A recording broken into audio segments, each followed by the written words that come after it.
All right, guys, welcome back to the Pocket Mads channel. It's Maddie here. Today, it's kind of a wacky Wednesday type of situation, right? We're still at the beginning of this new season, and the last couple of days, we've talked about the metagame, the meta progressions, what the best decks are in this new season, but things are changing pretty rapidly, to be fair. I think that right now we're in the middle of this sort of week 1 to week 2 transition, and by the time next weekend rolls around, you're gonna be really surprised as to like which decks people are actually playing and which decks are dominating at the top of the metagame. But today we're gonna highlight all of the really cool deck lists that aren't necessarily considered to be top tier meta decks, but have done well recently in online tournaments. You know what type of video this is every Wednesday. We do these videos on Wednesday. So that's what this video is today.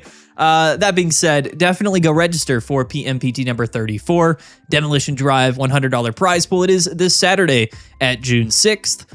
Link to register down in the description below. So go check it out. It's going to be a fun tournament. I think the metagame is going to be completely different this weekend than it was last weekend, which is really fun.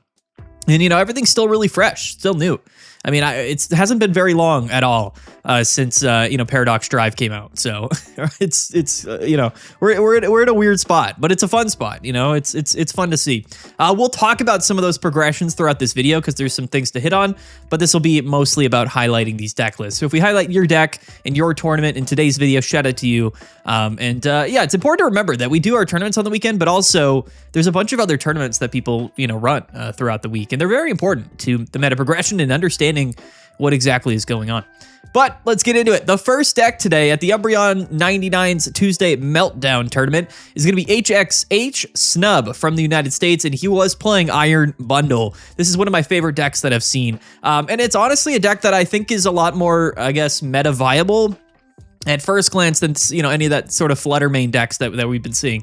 And spoiler, there are no Flutter main decks in today's video, but Iron Bundle here, a kind of a future toolbox deck with Iron Bundle going 6-2-1 at this tournament. Let's take a look at this deck list. And again, I really do like it. So we're playing Iron Valiant and Iron Crown here in this deck list to just have a pretty consistent leadoff Pokemon. But then instead of pairing like Iron Crown and Valiant with like Iron Boulder, the Terrakion future Pokemon, we're actually just playing Iron Bundle. Now I do assume this deck plays just water energy.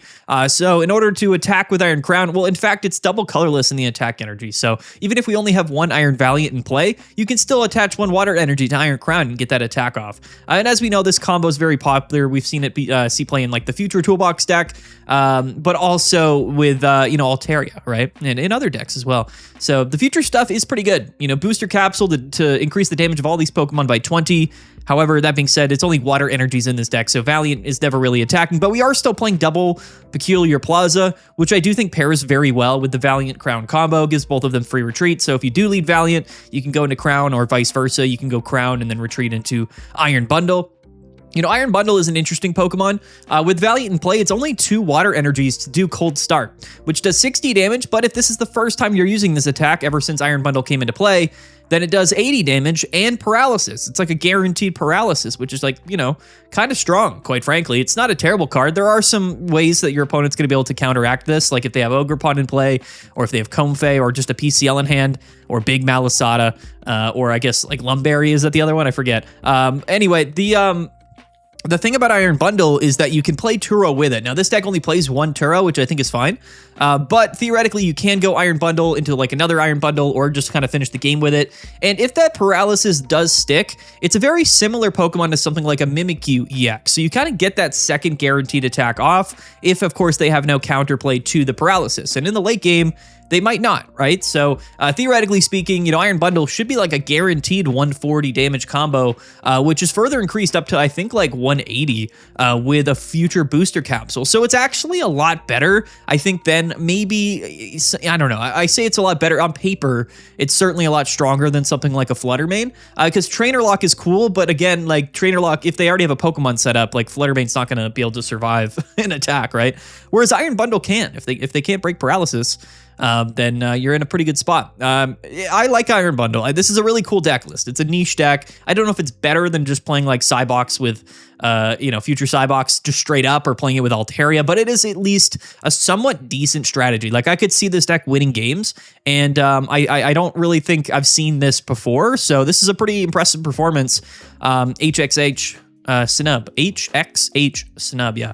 And a fun deck, a really cool deck list. So shout out to Iron Bundle, shout out to him. I really love the deck. Try it out for yourself. Might be kind of hard to win games, but I'm sure when this deck does work, it's going to be really, really fun, you know? That's the thing about Iron Bundle. It's definitely a high risk, high reward type of strategy, but definitely a fun one if you get the combo off. But anyway, shout out to him. Next up here, let's take a look at Turtle Geek. Here is a really, interesting example from the UU tournament. UU, I think is how you're supposed to say this.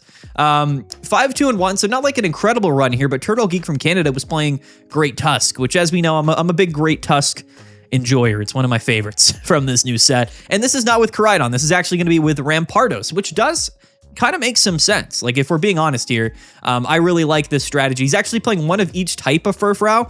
So the 1 energy, 30 damage one, but also the 2 energy, 50 damage one, which, I don't think is that bad considering.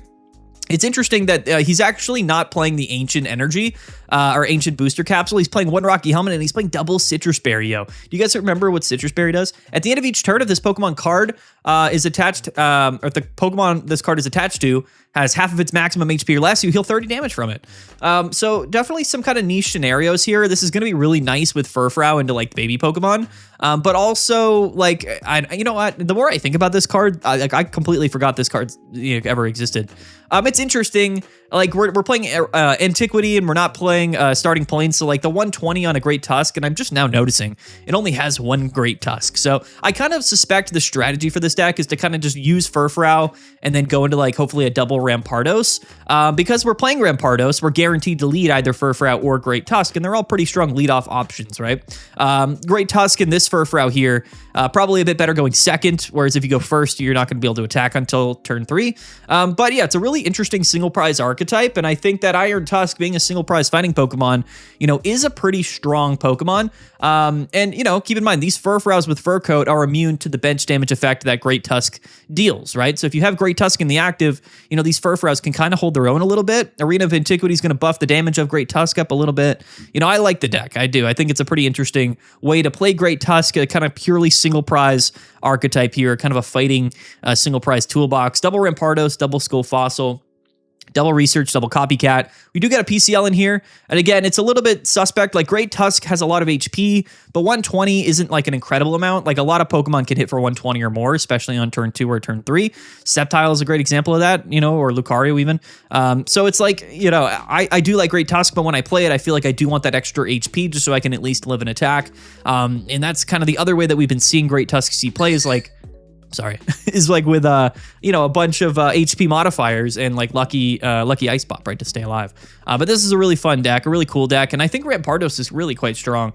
I still think that it's struggling in the sense that you can't play the fossils from your hand if you're under Chingling Lock, and there are some Chingling decks seeing a bit of play here. But it's fun. It's a cool strategy. Definitely a decent little run here, 5-2-1. So a good record. Lost to Blaziken Greninja, but beat Sceptile 3 times. Like, beat triple Sceptiles here. Lost to Magnezone Maridon, which is kind of crazy. But yeah, definitely a fun deck. A really cool one that I definitely wanted to highlight in today's video. But next up, let's talk about some like proof of concept decks, because certain decks that we didn't really talk about over the last few days as like the most popular decks in the game, are in fact really, really strong. And I think the meta is progressing in a certain direction. One of those decks, and I would say the number one example here, is Blaziken and Greninja. So this just as an example, at the same UU tournament, PGX Xerox from Peru went 9-1. And I believe got first place. I think, yeah, won this tournament, right? Just had an incredible run. He actually just missed round 1 and then proceeded to win every single game. Beat 3 mirror matches in day 1, which is nuts, and then played Charizard in the final. So, one thing that we're definitely seeing here, and in fact, at the Umbreon's tournament today, Wednesday, as I record this, which is over a 200-player tournament, the most played deck at that tournament is in fact Greninja and Blaziken. So this is a deck that's really storming into the metagame for 2 reasons. One, I think that, you know, after Sleep Altaria and Altaria in general maybe not being as prominent as it maybe should be, because it didn't do very well this past weekend, and Sceptile was seeing a bit more play, but also things like Scizor, right? So Scizor is kind of storming into the metagame, seeing a lot more play. You know, Blaziken in these fire type decks, mostly just Blaziken because this is kind of the #1 fire deck example right now, is seemingly a lot more well-positioned than we ever kind of maybe thought it would be, like even just a couple of days ago. So that's a very interesting progression. You know, more steel, more grass, and just not really any water decks in the metagame other than Suicune, which I still think Suicune deserves to see more play. I did put it S tier because it just has an incredible matchup spread. And maybe Blaziken rising back up to prominence will actually force us to see more Suicune, even though I assume Suicune Xianbao has a winning matchup in a Blaziken. I feel like it always has. But the Greninja stuff might be different. This to me, and we are going to talk about I think a Charizard deck coming up, but these fire decks are actually becoming more and more well-positioned, you know, as time goes on. And I think Blaziken is really primed and ready to be potentially one of the better decks in this season, which is kind of crazy. And again, we are playing the Juliana, 1 Blaziken, 1 Greninja stuff, which, to be honest, has actually proven to be a lot more consistent than you might think with double Pokeball, Research, and Copycat. It's a really strong deck. I mean, Blaziken is a very consistent Pokemon. We still get Flame Patch. You know, Greninja kind of fixes that extra damage, you know, factor here. You know, Heatmore and Greninja is a lot of bench damage. We still have Cast Form and Hiking Trail to just, you know, do really well in the early game, especially into those grass type decks. So, you know, I do like this. I do really like Greninja Blaziken, and I think it's actually probably one of the better decks in the entire game right now, if not like a top tier deck, at least, you know, in this kind of midweek time period in between, you know, the weekends. So we'll see kind of where this goes throughout this week. But yeah, I mean, a first place finish at a large tournament, and it's the most played deck at a big tournament today. So definitely one of the bigger progressions. But let's also here talk about, and by the way, shout out to PGX Xerox. But let's fast forward here and let's talk about, Froggy X and Jord's deck from France. 12-2-2 record at the Sagittarian Open #4, $75 prize pool. Shout out to them. A large tournament, I think just yesterday or a couple of days ago, maybe at this point. Yeah, Mega Scizor getting first place. I mean, I know Najord's one of the better players, but also played the mirror match in grand finals. So double Scizor at this tournament, absolutely storming through the ranks. And as we see here, you know, beating Altaria 1-2 times. You tied here at the end of Swiss, right? For ID reasons. And then we did lose once or twice actually to Lucario, which does make sense because Lucario can reach and maybe, you know, get the KO here. But the thing about Scizor is it's in fact very strong into some of these grass type decks as well as Lightning and Altaria, because Altaria can get 1-hit KO'd by a Mega Scizor, which is in fact sort of crazy. Scizor, for at least a brief moment in time, ended up being kind of one of the better well-positioned decks in the game. And I think people forgot about Scizor, mostly because it does hard lose to certain things, and it's a little bit of a clunky deck, but definitely one of my favorites in the entire game. This list is, I believe, the same list that we highlighted for the tier list on yesterday. This is what Najord was playing. 1 Orthworm, you know, double Revavroom line, double Mega Scizor line, double Metalcore Barrier, 1 red, 1 Training Arena. Again, very important to hit those breakpoints, even with weakness on things like Mega Altaria. But Mega Scizor is a very strong Pokemon. 200 HP, again, with Training Arena. Or sorry, Training Area is what this card is called. You know, if you swap in the turn you're attacking with Mega Scizor, it does 150 damage, which is a lot. But yeah, further boosted by red and Training Area, and again, that really nice ability to hit for weakness on things like Mega Altaria. It's a really strong kind of counter meta option, and I think that this deck not only winning and being very dominant for like a day or two after, you know, it kind of came in and swept up against a lot of the other popular decks, you know, a big reason why Blaziken is seeing so much more play currently right now. So, you know, this video here, I know it's here to highlight some of the off-meta decks, but it is also sort of a midweek meta analysis. And again, just sort of really interesting progressions so early on the season. Things are changing so quickly. Like I said, I mean, literally in the 2 days since like our tournament, 2 or 3 days since our tournament this past weekend, you know, Mega Scizor rose up in popularity, won tournaments, and now Blaziken's the most played deck. Like, that's how quickly things are changing right now. And again, shout out to all of these weekly, you know, people that run tournaments every week, and virtually every day there's some type of competition here on the Limitless platform for Pokemon Pocket, so we can follow this and analyze it. But I really like Scizor. Like, it's just a really fun deck. The only downside to Scizor is that it is a 3 energy attack cost. So theoretically speaking, like there are times where you're just going to be maybe a turn without energy. But Orthworm, can survive a turn or two. You can even pivot a Revavroom into the active spot and keep them alive for an additional turn with Metal Core Barrier. When I play this deck, that's oftentimes what I feel like I'm using those core barriers for, is to buy myself an additional turn so that, on turn 4, per se, I can get into my Scizor and start positioning myself to win the game. It's not so much that I attach the core barrier to my Scizor, although that does happen sometimes. It's oftentimes, hey, I need to keep my Orthworm or my Revavroom alive for an additional turn so that on that next turn I can go into my Scizor. But it's a really fun deck. I remember when this came into the game, I thought, you know what, this is actually really quite good. But unfortunately, it struggled into like a number of different things that were popular in the metagame. And as we've seen this deck coming up in popularity, immediately Blaziken is kind of coming to kind of, I don't even know, douse its flame in a weird way. But we'll see where that goes. I do think Scizor and Blaziken are two very strong decks that have a lot of potential, as we kind of move forward in this new metagame, honestly.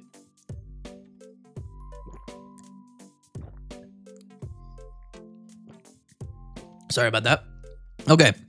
Where were we? Anyway, next deck is going to be Charizard, because at the Stormax Umbreon pop-up here, Bald Supreme from the United States played Charizard, and I saw this, and even though he lost to Magma Storm playing Blaziken in top 4, beat a bunch of very, very relevant deck lists, right? And now Charizard is an interesting deck because it really does struggle into like a lot of things, mostly because it's like kind of inconsistent, and you would think that with like Lightning being very common right now, these fire decks typically do struggle into Lightning. Blaziken and Greninja might be a different example of that, but Charizard always struggled into like Oricorio decks.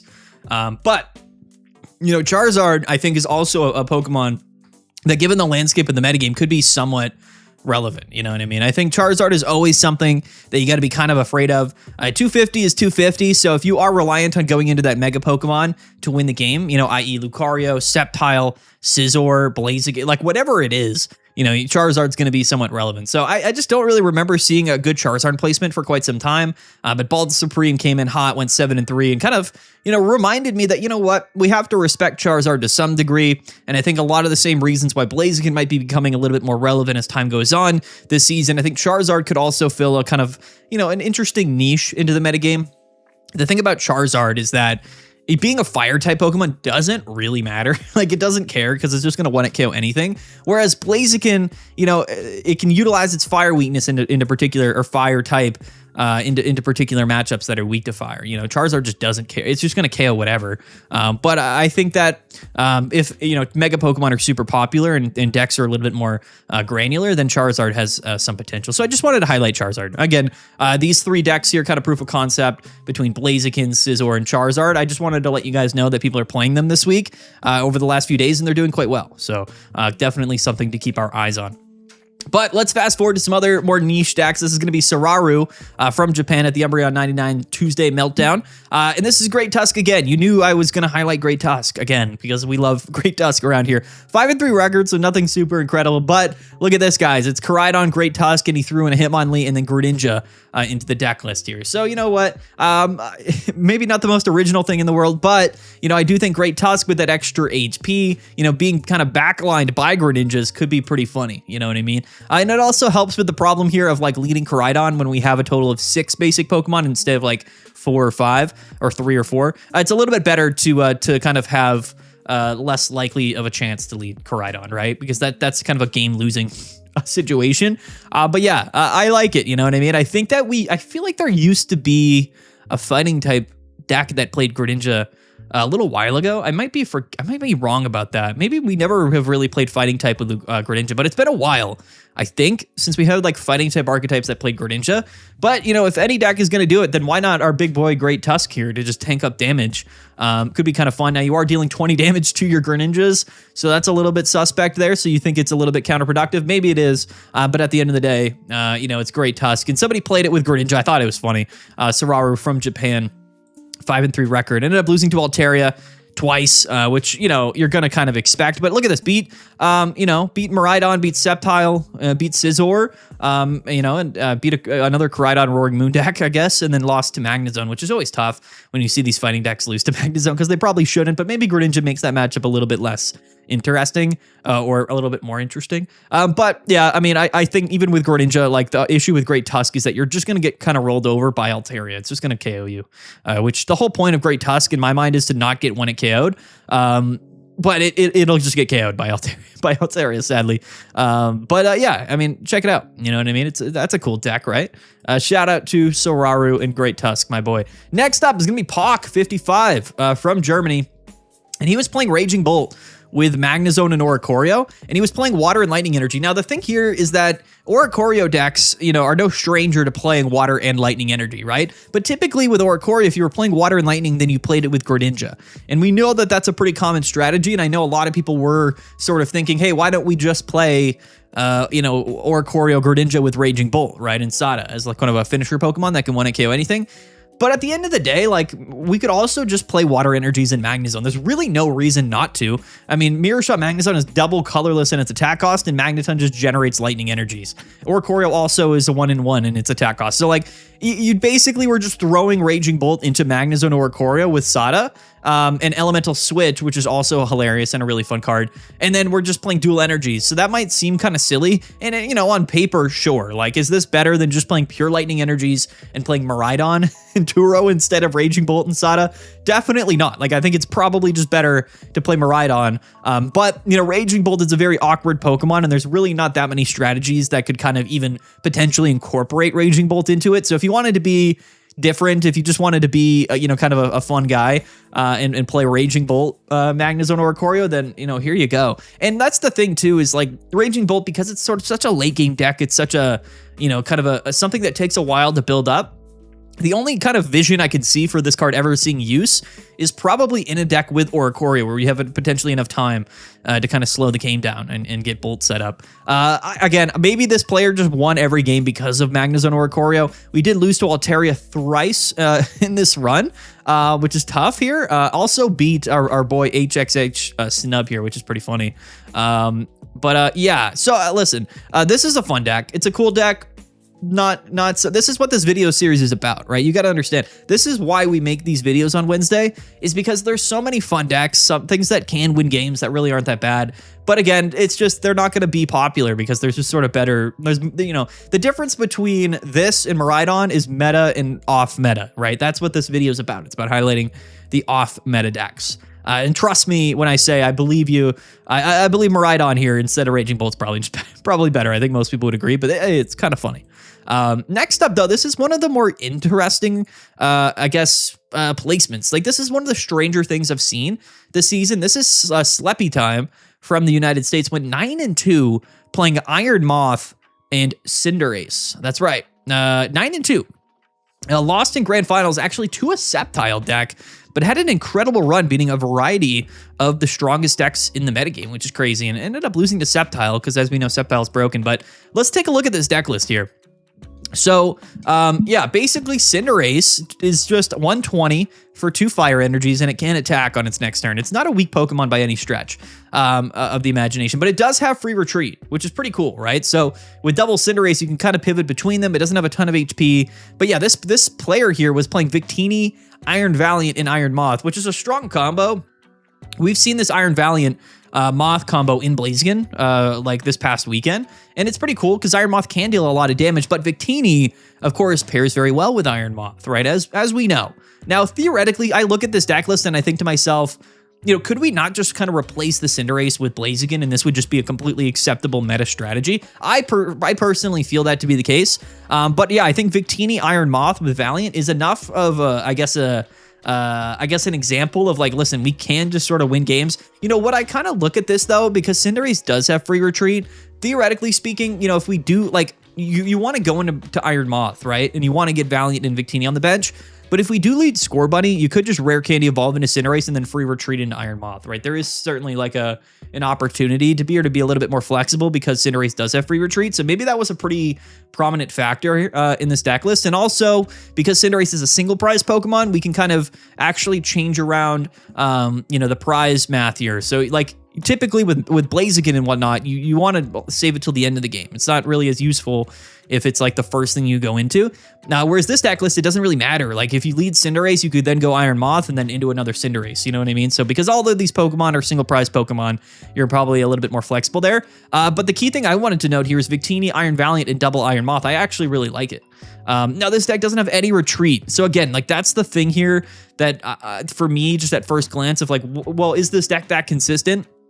You know, if this was Blaziken, you know, you really don't want to be locked into a Blaziken in the active or Iron Valiant, right? So with Cinderace, at least it has free retreat, and Victini has retreat cost of 1. So the other Pokemon that aren't Iron Moth are actually not bad leadoff options. So I kind of do, I actually like this a bit more than maybe playing Blaziken.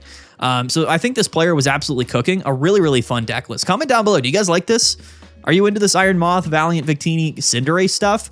I think the free retreat for Cinderace here is kind of key to this this particular deck list. I got to try this out. I do, because it's kind of cool. Shout out to Sleepy Time. And like I said, a really great run, unfortunately losing to Sceptile, but a really, really awesome deck list. So if you don't know, like Iron Moth here, you flip 3 coins, and if one of them is heads, you deal 30 damage. If 2 of them are heads, you deal 60. And then if all 3 of those coins are heads, you deal 130 damage with Iron Moth. So, and for 1 colorless and 1 fire means that with Iron Valiant, you know, theoretically speaking, this whole attack can just happen for 1 energy, 1 fire energy on a basic Pokemon. So, you know, it can be really strong. And then what Victini does is it allows you to reflip all of those coins an additional time, once per turn, if you don't like what the first sort of 3 coin flip scenario was, right? Let's just say you attack with Iron Moth and you only get like 1 heads.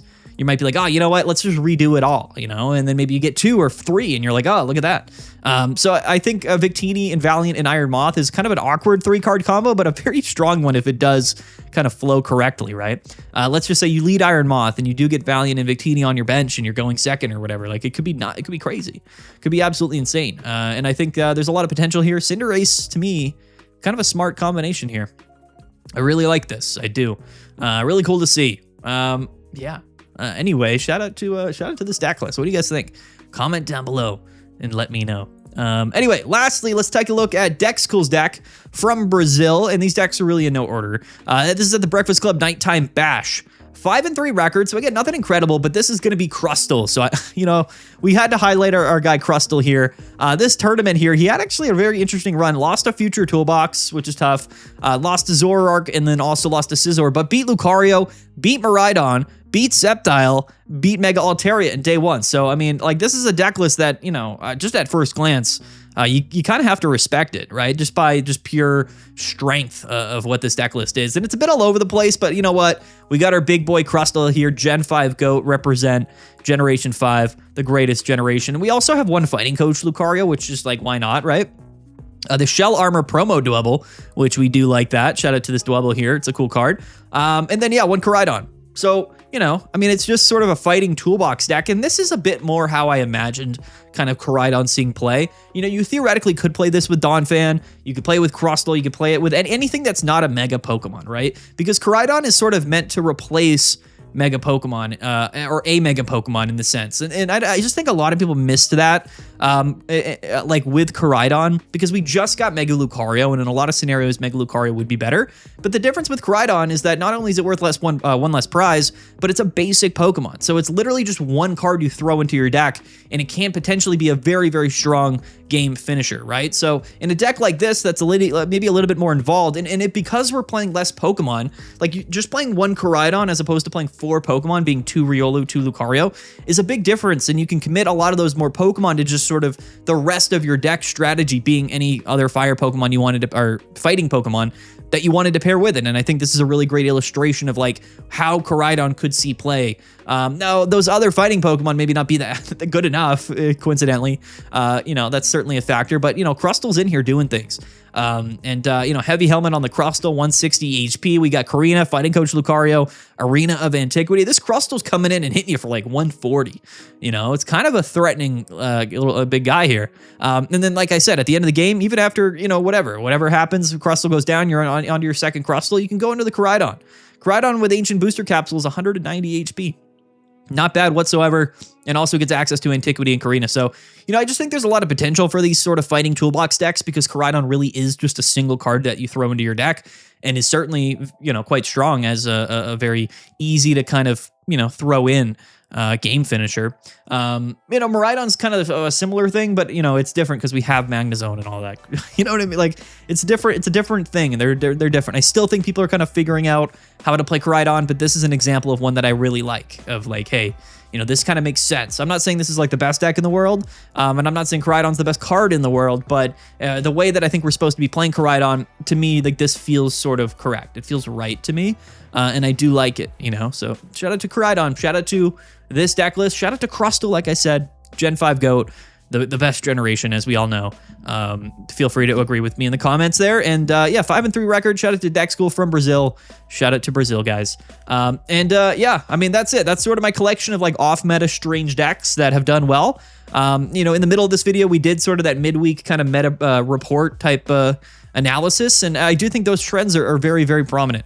Like I said, I think, you know, Scizor came in hot and was really successful, was a really decent choice. And because of its dominance for like a day or two, you know, Blaziken really at the forefront of the metagame now. And, you know, again, we have so many strong cards. You know, not only do we have the Blaziken and the fire stuff, but Scizor is a strong archetype. You got all the Altaria decks, you got all of the, you know, the fighting, all of the different fighting decks in here kind of throwing a wrench in things. We still got Lightning, and we still got, of course, Suicune there. Those dark type decks still exist. I think now, literally more than ever in the entire history of Pokemon Pocket, I feel like every single type in the game has a very respectable and strong archetype. And even like multiple like of the types, right? If you think about grass, there's Sceptile, Meowscarada. Fighting is a bit all over the place, coincidentally. You know, Altaria, there's like 5 different Altaria variants. I would like to see, and I've been saying this for a long time, an actual strong, you know, psychic type Pokemon cornerstone that is in fact weak to dark. That's in fact just what I want. But it's fine. Altaria's weak to metal. You know, Fire's got a couple of different things, although I do think Blaziken's sort of at the forefront there. I do think water type, it's interesting because if you really look at all of the different types in Pokemon Pocket, potentially the weakest type in terms of support and overall options is water. Like, if you really think about it, like, what other water Pokemon are worth playing other than just the Suicune stuff? There's not much. Water might be the least well-off type in Pokemon Pocket right now, which is crazy to think about, but for good reason, because, again, if we do get water support, that could be a problem real quickly, for sure. I think Suicune, you know, we got to blame Suicune for that. But we also just got lightning support, and as we've seen, that's kind of broken. So, yeah, it's just a weird time. It's a crazy time, but a fun time. And I think we're going to see a lot of progressions this season. Let's wrap up this video, guys. Don't forget to like and subscribe. Let's get to 50,000 subscribers. We're almost there. And don't forget to register for PMPT number 34 this weekend. Link to register down in the description below. Thank you guys so much for watching. What do you guys, comment down below. Let me know what you guys think.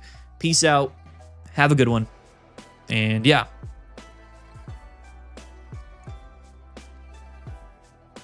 Bye.